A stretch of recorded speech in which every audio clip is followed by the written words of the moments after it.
नमस्कार, एक प्रमोशन के साथ आप देख रहे हैं SZ नेशनल न्यूज। आइए एक नजर डालते हैं आज की कुछ खास खबरों पर। देखिए, इस तरह के लोगों से ना कोई सामाजिक बहिष्कार होता है और ना इस तरह के लोगों की गिदड़ धमकियों से मैं कोई डरता हूँ। समाज में हमारी पूरी प्रतिष्ठा है, पूरे सभी समाजों के साथ 36 बिरादरी के साथ हमारे प्रेम और भाईचारे के संबंध हैं। इसलिए ऐसी बातों के ऊपर मैं कोई गौर भी नहीं करता हूँ, उनको कोई तवज्जो भी नहीं देता हूँ। मैं एक बात कहना चाहता हूँ कि आखिरकार ये लोग चाहते क्या हैं जो किसान के कंधे के ऊपर बंदूक रख के और देश के अमन चैन को ख़त्म कर रहे हैं। आज 50,000 के लगभग जम्मू कश्मीर के अंदर वापस हिंदू परिवार जाके बस गए। किसानों के बेटे जो सेना में हैं उनके ऊपर लगातार पत्थर फेंके जाते थे। आज जम्मू कश्मीर में कोई पत्थर फेंकने वाला नहीं किसी सैनिक के ऊपर, पूरी तरह से अमन और चैन है वहाँ पर। आज रोहिंग्या जो इस देश की एकता और अखंडता को एक चुनौती बने हुए थे, उसके लिए आज उनको बाहर निकालने का रास्ता साफ किया जा रहा है। देश के अंदर आने वाले समय में सिटीजन्स अमेंडमेंट एक्ट और नागरिकता संशोधन कानून और उसके साथ साथ सिटीजन रजिस्ट्रेशन जो एक्ट है, ये दोनों अस्तित्व में आने वाले हैं। और साथ ही साथ देश में कॉमन सिविल कोड भी आने वाला है। जनसंख्या का विस्फोट देश के लिए भारी चुनौती है। उन सभी चीज़ों के ऊपर मोदी सरकार रहते ही निरंतर पाया जा सकता है। और ऐसी जो वर्षों से देश के अंदर काले कानून तो वो थे जो धारा 370 थी, जो 35A थी, जो 3 तलाक की प्रथा थी, वो काले कानून थे वास्तव में, और उन कानूनों को मोदी जी ने समाप्त कर दिया है।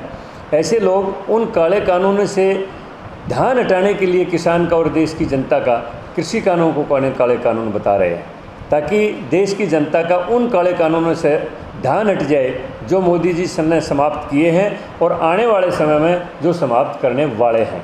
ऐसी चीज़ों से ध्यान हटाने के लिए वो देश की जो है ना एकता और अखंडता को चुनौती दे रहे हैं। इसलिए मैं कहता हूँ कि किसान देश की रीढ़ की हड्डी है। भारत किसान कृषि प्रधान देश है। भारत का किसान मेहनती है।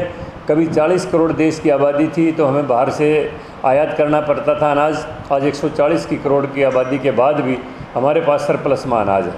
तो इसलिए आज किसान की भी समझ में आ गई है बात, और सरकार की समझ में पहले ही से ही थी।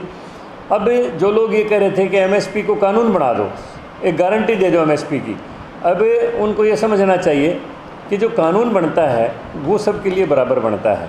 अगर MSP के ऊपर सरकार बाध्य होगी खरीदने के लिए, तो किसान भी MSP के ऊपर बेचने के लिए बाध्य हो जाएगा। और ऐसे में जिस समय आज सरसों का मूल्य MSP में 5600 रुपये था और बाज़ार में वो 7200 रुपये बिकेगी, फिर किसान उसको नहीं बेच सकेगा। इसलिए ये सारी चीज़ें किसान के हक में की गई हैं कि किसान को इंडिपेंडेंट रखा गया है। किसान कहीं भी अगर किसी कंपनी से भी कोई अनुबंध करता है तो उसमें भी कंपनी को बाध्य किया गया है, किसान को स्वतंत्र छोड़ा गया है। अगर किसी कंपनी के साथ किसी भी फसल का कोई भी मूल्य तय करके किसान कोई कॉन्ट्रैक्ट कर लेता है कॉन्ट्रैक्ट फार्मिंग के तहत, तो अगर बाज़ार में मूल्य ज़्यादा हो जाता है तो किसान स्वतंत्र रहेगा, अपना मूल्य ज़्यादा पर बेच सकता है। लेकिन बाज़ार में मूल्य घट जाता है तो कंपनी बाउंड रहेगी, उसी मूल्य के ऊपर किसान की फसल को खरीदना पड़ेगा। ये सारी बातें किसान की समझ में आ चुकी हैं। एक तरफ ये लोग किसान को भड़का रहे थे, दूसरी तरफ किसानों के खातों में लाखों करोड़ रुपया भारत सरकार ने, मोदी सरकार ने डाला है। तो समझ में आ गई है बात कि कहीं भी सरकार किसान के विरोध में नहीं है। सर, आपसे आपका